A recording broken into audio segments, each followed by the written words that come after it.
ভারতবর্ষে ধর্মীয় নির্বাচন তৈরি করছে।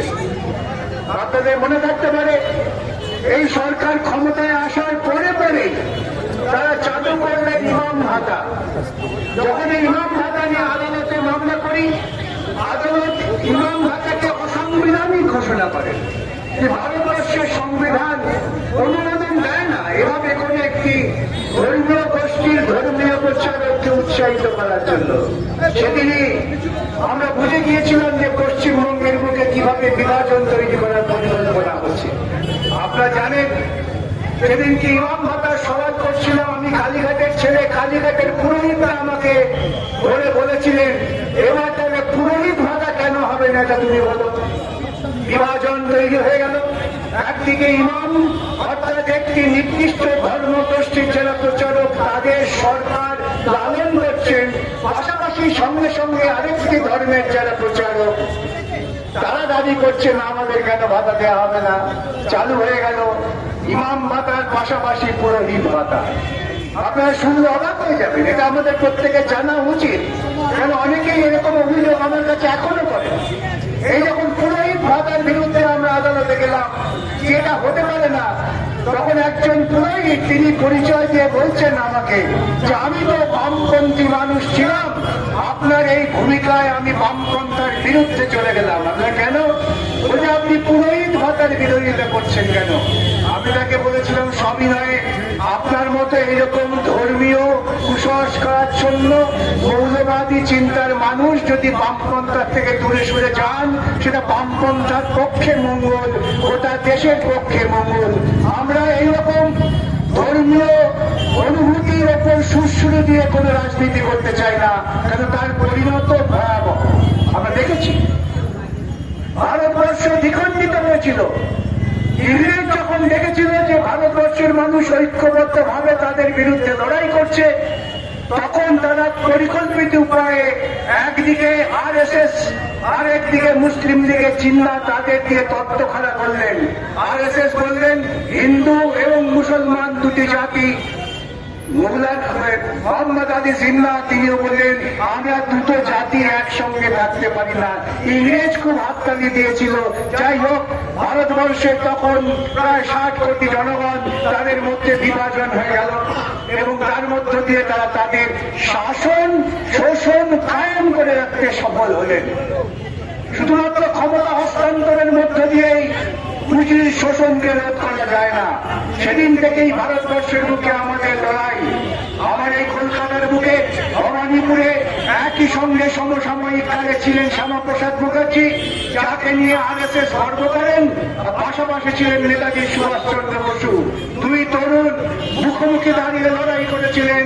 একজন চেয়েছিলেন হিন্দুত্ব, আরেকজন তিনি তাকে গোটা পৃথিবী দেশপ্রেমী হিসেবে স্বীকৃতি দিয়েছেন সুভাষচন্দ্র বসু। তিনি বলেছিলেন রাজনীতির সঙ্গে ধর্মের কোন সম্পর্ক নেই। ধর্মের আলোচনা কখন হবে? স্বামী বিবেকানন্দ বলছেন ওইসব পুঁটি টুটি গঙ্গায় ফেলে দাও, আগে সমস্ত মানুষের পেটে ভাত দাও, তারপর তোমরা ভগবত করিও। আমি সাম্প্রতিককালে এটা আমার ফেসবুকে সেদিন থেকে প্রচার করে যাচ্ছি।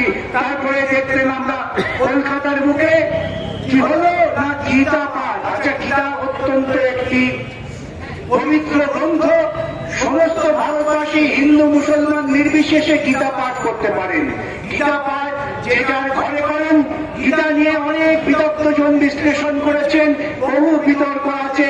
এটা একটি সুপাঠ্য সুচিন্তিত গ্রন্থ, কিন্তু সেটাকে বাজারে নিয়ে এসে 1 লক্ষ গ্রন্থে গীতা পাঠ, এটা কি ধরনের গীতা পাঠ এবং কারা গীতা পাঠ করলেন? খুব ভালো কথা, গীতা পাঠ করছিলেন অনেক ধর্মপ্রাণ হিন্দু যারা স্বভাবতে বিশ্বাস করেন।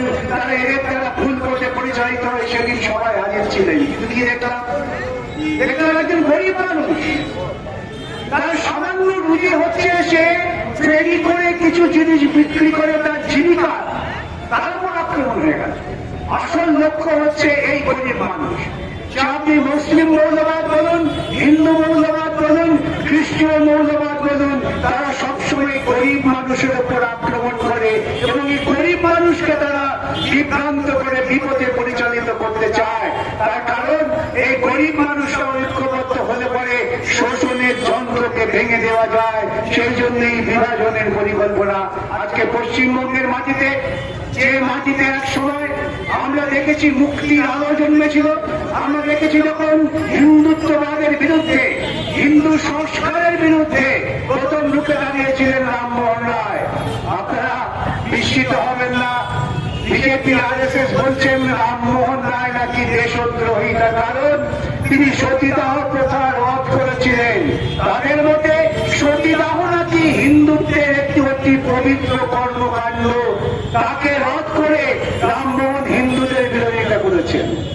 যেদিনকে ঈশ্বরচন্দ্র মেয়েদের লেখাপড়ার কথা বললেন, তখন হিন্দুত্ববাদীরা তার বিরুদ্ধে রুখে দাঁড়িয়েছিলেন। তাকে কলকাতা শহরের বুকে লাঠি পেটা করে মারবার পরিকল্পনা হয়েছিল, কিন্তু তার নিজস্ব রাজ্য আচরণে রুখে দিয়েছিলেন। কি অপরাধ? ঈশ্বরচন্দ্র বলেছিলেন যে মেয়েদেরও শিক্ষার আলো দিতে হবে। এই শিক্ষার অন্ধকার থেকে অল্প বয়সে বিয়ে, বিধবা এবং সেই বিধবার আজীবন যন্ত্রণা মেয়েরা বয়ে বেড়াচ্ছে। এই মহিলাদের মুক্তির দুই দিশারি বিদ্যাসাগর এবং রামমোহন, তাদের বিরুদ্ধে এই হিন্দুত্ববাদীরা, হিন্দু নন, যারা হিন্দু তারা অত্যন্ত উদার, হিন্দু ধর্ম বা হিন্দু কৃষ্টি তারা বৌদ্ধের কথা বলে, উদারত্বের কথা বলে। আমার আপনার ঘরে মা ভাই বোন যারা হিন্দু ধর্মে বিশ্বাস করেন, তারা অন্য মানুষকে ঘৃণা করেন না।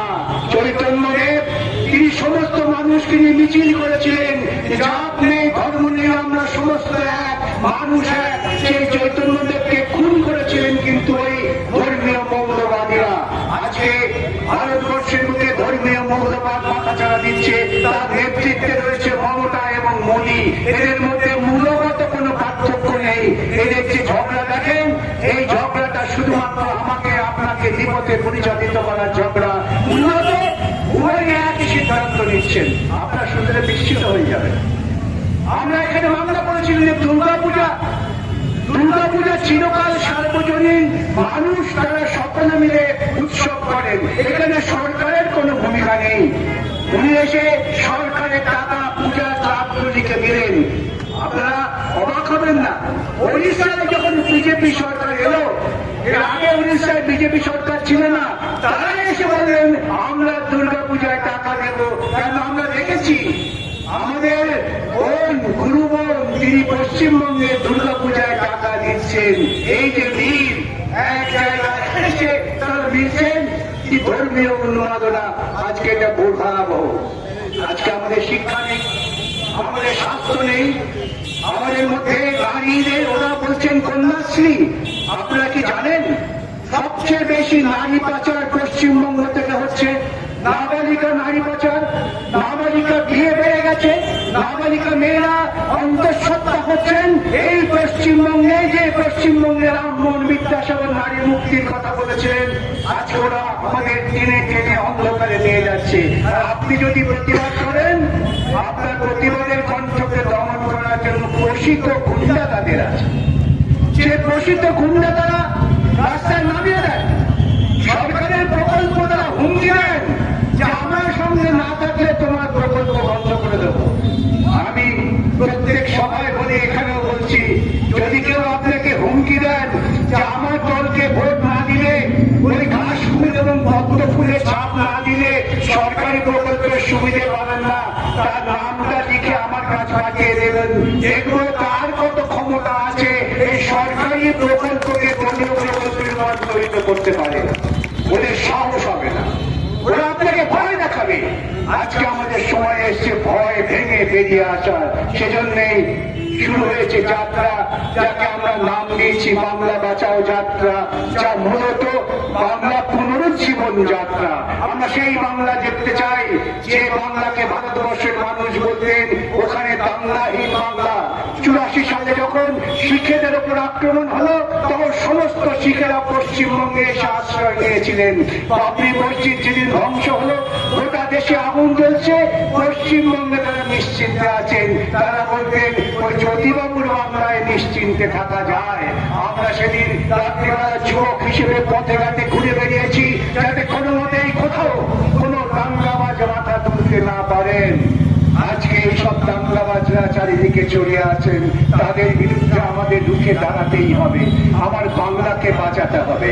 আমার বাংলার ছেলেমেয়েরা স্কুল পাচ্ছে না, সমস্ত স্কুল প্রাইভেট পুঁজির স্বার্থে সরকারি পরিষেবার যে ব্যবস্থা আমরা তৈরি করেছিলাম 34 বছরে, তাকে ভেঙে চুরে তছনছ করে দেওয়া হচ্ছে। আজকে আপনারা দেখছেন না কিভাবে আমাদের শিক্ষিত তরুণরা রাস্তায় বসে আছে, দুর্নীতির জন্য হাজার হাজার ছেলে মেয়ে চাকরি চলে যাচ্ছে। অনেক হয়তো জানেন না, তিনি হয়তো ভাবছেন আমি আমার যোগ্যতায় চাকরি পেয়েছি, কিন্তু যে যন্ত্রের মধ্য দিয়ে তাকে ঢোকানো হয়েছে সেই যন্ত্রটাই কলুষিত। তাই আজকে সব কলুষিত হয়ে যাচ্ছে।